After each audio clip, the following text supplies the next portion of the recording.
So if you're thinking about moving to Pennsylvania from New York, you may have heard that PA could be a more cost-effective option when it comes to real estate, taxes, overall cost of living, and possibly even just a better quality of life with more space and less congestion. But is that honestly the truth? Stick with me till the end of this video so you don't end up moving to Pennsylvania just to find out that it's not everything you expected it to be. Starting out with the median sales price of a home in New York City is $875,000 compared to the median sales price of a home in Philadelphia is only $275,000. So right off the bat, there's a $600,000 difference. If you currently live in New York City, you have a good idea of what that price point can get you.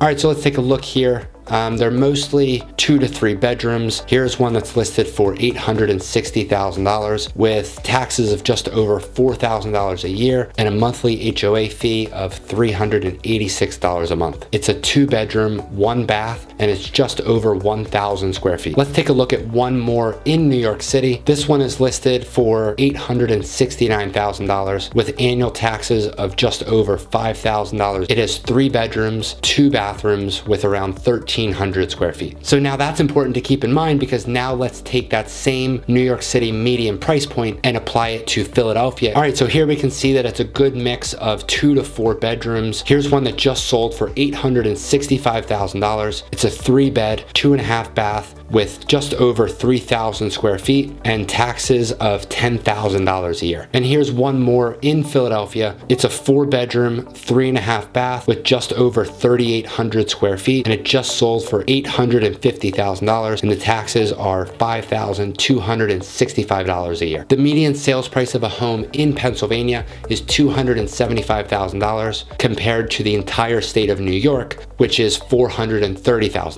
Since the overall state of Pennsylvania and New York are very large, we're not going to look at specific properties within the state for that median price point, just because real estate is so hyper local. The second half of the cost of living differences between New York and Pennsylvania are the taxes. New York State has a property tax average of 1.69%, and Pennsylvania has a property tax average of 1.58%. So when it comes to the income tax between the two different states, if you live in Philadelphia but work in New York City, you'll still be taxed like you're working in New York, but you'll also have to pay Philadelphia specific wage tax for living there. So honestly, the overall tax for you might not be that big of a difference as opposed to if you lived in Pennsylvania and not in the city of Philadelphia. New York is ranked as the 3rd highest state for income taxes, right behind California and Hawaii, and New York is followed by New Jersey, which is why Pennsylvania is so highly desired. Because of all of the states on the East Coast, Pennsylvania has well below the income tax rate that some of the other states surrounding Pennsylvania has. If you've watched some of my other videos, then you know that Pennsylvania is one of the only states that is a flat income tax state, which means that no matter how much you make each year, everyone is taxed at the same 3.07% income tax rate. And remember that 3.07% because comparing that to New York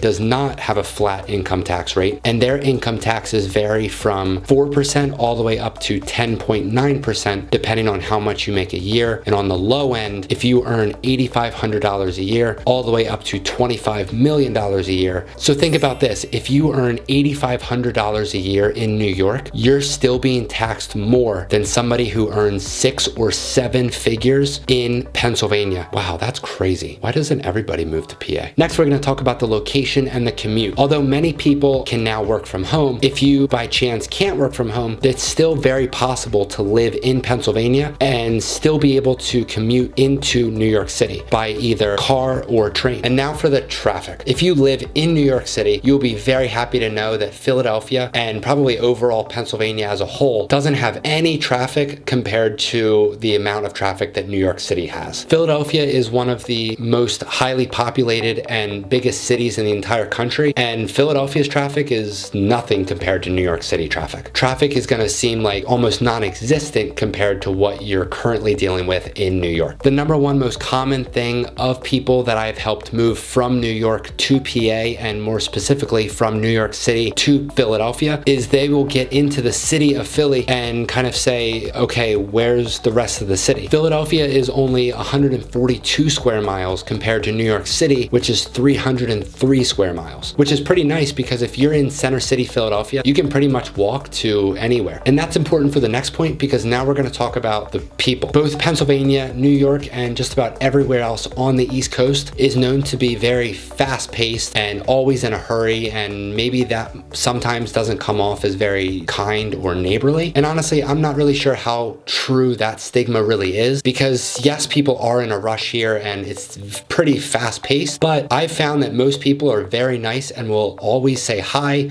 or at least smile at you. One fair warning though, Pennsylvanians sure do love their sports teams and specifically the Philadelphia Eagles. So please be respectful. Oh, and if you visit Philadelphia, try a cheesesteak. We're kind of known for it here. And now we're going to talk about the things to do in Pennsylvania. Pennsylvania is a huge state, so obviously we can't talk about all of the most popular attractions and the most popular things to do. So I boiled it down to a list of the top 5, starting out with the most iconic attraction, which is Independence National Park and the Liberty Bell. Independence Hall is famous for the signing of the Declaration of Independence and where the Constitution was drafted. The Liberty Bell is also right there as well, and it's completely free to go see it. So if you're in the area, I would definitely suggest to check it out. Next up is Hershey Park, which is actually in Hershey, Pennsylvania. Dating back to the late 1800s when the famous Hershey bar was created, now what is known to be Hershey Park has everything from an amusement park and water park, tours of the chocolate factory, and you can actually make your own chocolate because what is better than an amusement park and chocolate? Speaking of food, next is the very popular Reading Terminal Market in Philadelphia, and it is unlike anything you've ever seen before. It's a wide open indoor space full of over 80 mom and pop style restaurants, bakeries, coffee shops, local artists, and just about everything else you can imagine. It has by far some of the best food in Philadelphia and maybe even the entire state of Pennsylvania. And next is another attraction that is also in Philadelphia, which is the Eastern State Penitentiary. The prison was opened just under 200 years ago, and it's not a functioning prison anymore, but is now just used for tours and their very popular Halloween events. And what makes Eastern State so famous is it actually housed the very famous Al Capone, and still to this day you can tour his cell. And next is a very popular attraction on the other side of the state, which is the Andy Warhol Museum in Pittsburgh. The museum is a beautiful building where you can go and see the famous artist's most popular paintings, including the original Campbell Soup, the Elvis, and Marilyn Monroe portraits. So if you're thinking about moving to Pennsylvania, or more specifically the Philadelphia metro area, I would love to be your real estate resource of choice. My email is right down there below. Please don't forget to like and subscribe to my channel as I release new videos all about Pennsylvania every single week. And until then, I will see you on one of these 2 videos.